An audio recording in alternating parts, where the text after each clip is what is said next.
شاني. أنا القرآن رباني وعلى في الورى شاني. أنا القرآن أدبني. أنا القرآن نقاني. أنا القرآن أدبني. Allah Azza wa Jalla dit dans ce verset coranique, euh, il n'a pas dit on les a réveillés. Et le Coran, il a utilisé un terme très précis. Il a dit on les a ressuscités. Alors qu'en principe, c'est des gens qui dormaient. Malgré toute cette période, qui dormaient, c'est-à-dire le mot réveil est plus approprié pour caractériser cet état de réveil, quand quelqu'un ils s'endort. Mais Allah Azza wa Jalla parle, il les a ressuscités. Parce que tout simplement, cette histoire des gens de la caverne est une preuve tangible de la puissance d'Allah subhanahu wa ta'ala, sa puissance de ressusciter les morts. Donc dans le Coran al-Karim, vous trouvez dans plein de passages coraniques et dans plein de sourates, Allah Azza wa Jalla met en avant sa puissance de ressusciter les morts. Il nous donne des exemples. Vous vous souvenez quand on a parlé de sourate Qaf, à travers la nature, à travers aussi des exemples dans l'histoire, il va voir quelques exemples qui ressemblent un petit peu à cette histoire des gens de la caverne. Et il y avait toujours cette question de ressusciter les morts. C'est-à-dire, on peut se dire, finalement, est-ce possible? C'est-à-dire, est-ce que maintenant, croire l'au-delà, croire qu'il y a une autre vie après la mort, et croire qu'un jour, Allah subhanahu wa ta'ala va nous ressusciter à nouveau, c'était toujours une interrogation qui a intrigué toujours la conscience humaine. D'ailleurs, vous voyez, quand il venait voir le prophète alayhi salatu wassalam, et les autres prophètes, c'était toujours le même argument. Comment Dieu peut ressusciter ses os, ressusciter ses cadavres, et comment est-ce possible? Est-ce que c'est possible de démontrer rationnellement la possibilité de ce jour de la résurrection? Le Coran nous dit oui. Il donne plein d'exemples. Si vous vous souvenez, dans Surat Qaf, on a parlé de la pluie, quand il descend, ça fait ressusciter rien que la terre qui est morte. Déjà, c'est une preuve aussi dans la nature, comme quoi la nature est pratiquement morte, mais il a été ressuscité par la pluie. Donc, plein d'exemples que nous donne le Coran al-Karim dans la vie quotidienne. Et ici, Allah subhanahu wa ta'ala, dans le Coran al-Karim, aussi nous donne un autre argument. Un autre argument que nous vivons au quotidien, à savoir le sommeil. Le sommeil, Allah Azza wa Jal, le Coran al-Karim le considère comme une petite mort. Petite mort. Allah Azza wa Jal dit Allahu yatawaffa al-anfusa hina mawtiha wallati lam tamut fi manamiha. Allah Azza wa Jal, quand il parlait il caractérisait la mort, il parlait du sommeil, c'est comme une mort, mais c'est juste une petite mort.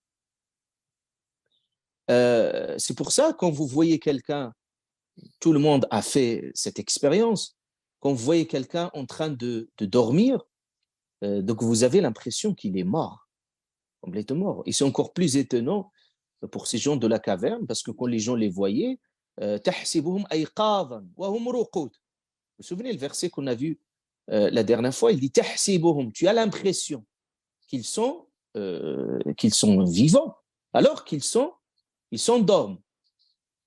Donc, quand vous voyez quelqu'un en train de dormir, vous avez l'impression qu'il est mort, c'est-à-dire il est complètement immobilisé, immortalisé, déconnecté, découpé complètement de la réalité du monde. C'est-à-dire, vous voyez vraiment, c'est très impressionnant. C'est pour ça qu'en nous dormant, notre âme quitte notre corps, mais il ne le quitte pas définitivement. C'est-à-dire, c'est comme il y a une liberté conditionnelle pour l'âme. C'est-à-dire, l'âme, il va se balader dans les airs célestes, mais et quand il va être convoqué pour revenir au corps, il revient. Et là, que la personne se réveille, c'est parce que, et quand quelqu'un dort, parce que l'âme, il a quitté un moment. Mais il est toujours connecté au corps, mais il a quitté à un moment donné le corps. Donc vous voyez parfois des preuves qui sont dans notre corps, mais qu'on n'est pas parfois conscient de cela. C'est pour ça qu'en nous dormant, donc juste faire ce parallèle entre ce terme ressuscité, l'histoire des gens de la caverne qu'Allah subhanahu wa ta'ala qualifie, c'est-à-dire des gens qui dormaient. D'ailleurs, on parle des 7 dormants. Et ressusciter quand ils vont se réveiller, quand quelqu'un s'endort, le prophète alayhi salatu salam nous a enseigné un dua. Ce dua, qu'est-ce qu'on dit? Allahumma inni aslamtu nafsi ilayk. Wallah, j'ai remis mon âme à toi. C'est comme tu remets cette âme. Et il dit que je te remets cette âme qui va aller vers Allah subhanahu wa ta'ala. Fahfadha, protège-la. Et s'il fait revenir, il revient au corps, c'est par le décret d'Allah subhanahu wa ta'ala. Combien de gens qui se sont endormis, mais ils ne se sont plus réveillés. C'est-à-dire, l'âme, quand il a quitté le corps, il l'a quitté définitivement. Et combien de gens, et combien Allah subhanahu wa ta'ala nous donne des occasions. Donc, nous vivons la mort au quotidien en réalité. Donc, la mort n'est pas étrangère au sens rationnel du terme. C'est pour ça que quand on se réveille, le prophète alayhi salatu salam nous a enseigné un dua. Regardez, quand on dort, on fait cette annonce.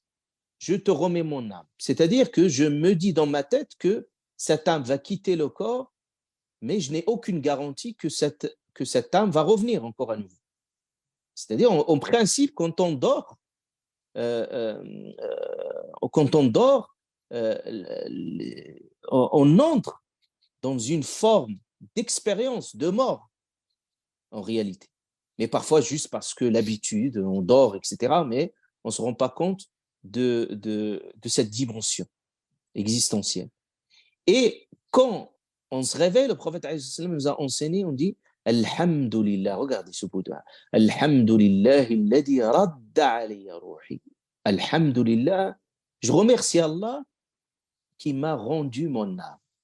D'ailleurs, quand vous dormez, par exemple, combien de fois vous êtes dormi juste, je ne sais pas, 5 minutes ou 3 minutes même, et vous avez l'impression que vous avez dormi des heures et des heures. Et combien de fois vous êtes beaucoup dormi, vous avez l'impression que vous avez dormi très peu. Donc vous voyez, cette expérience, il est subjectif. Mais ce qui fait la spécificité du sommeil, c'est que quand on se réveille, c'est l'impression de tout le monde. Quand vous vous réveillez, parce que la preuve, c'est que quand vous dormez, vous quittez ce monde complètement. Donc, vous avez besoin de retrouver vos repères quand vous allez rejoindre ce monde.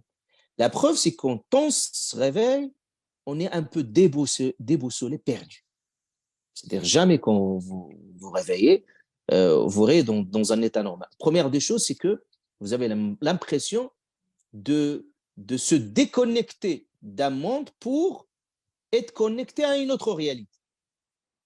Donc, on perd les repères du temps, les repères de l'espace, et vous faites cette expérience, par exemple, quand vous changez de lit, ou quand vous dormez parfois dans des situations un peu difficiles et compliquées. Et là, vous allez voir faire une expérience très, très différente. Donc, quand on se réveille, la première chose, on doit nous situer dans le temps et l'espace. Et c'est ce qui va se passer pour ces jeunes de la caverne. Donc, c'est pour ça le sommeil, quand on se réveille, il ne faut pas qu'il soit très brusque. C'est-à-dire, il doit être progressif. Même quand vous voulez réveiller quelqu'un, jamais il faut le réveiller de façon brutale et violente. Non. C'est-à-dire, il faut aller tout doucement avec lui, parce que là, c'est comme quelqu'un, il est complètement branché dans une autre réalité, et vous venez tout de suite le brusquer comme ça. Et combien ça fait, même au niveau de la santé aussi, c'est pas ce n'est pas une bonne attitude, ce n'est pas une bonne façon de faire. Ça peut déstabiliser, ça peut même faire des dégâts et des risques aussi. On a plein d'expériences à ce sujet-là.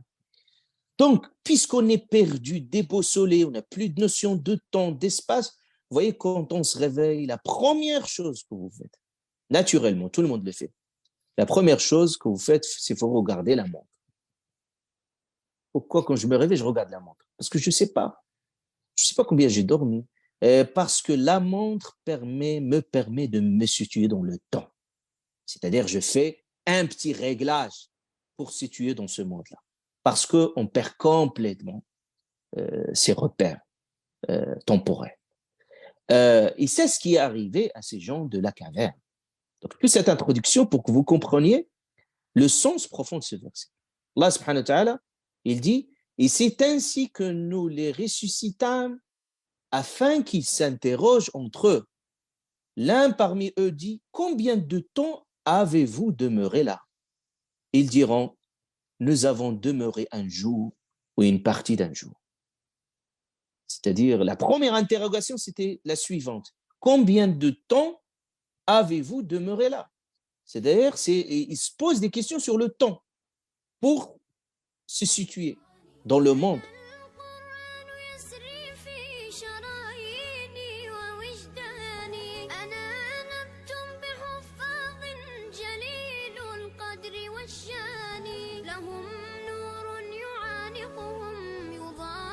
شمس أزماني